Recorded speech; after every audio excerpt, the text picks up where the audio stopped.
ये training centre कह लें, बाहर एक छोटा सा दायरा बना हुआ है, वहाँ पे ये आपने मेन जो राउंड है वो ये काटना है, ठीक है ना, जिसको आर्ट बोला जाता है कि ये आर्ट बनाना है। और यहाँ पे जो है आपकी ये प्रॉपर वहाँ पे फाइनल टेस्ट में ये होना है।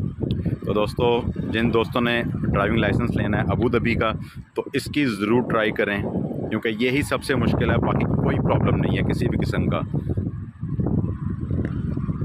तो बेस्ट ऑफ लक।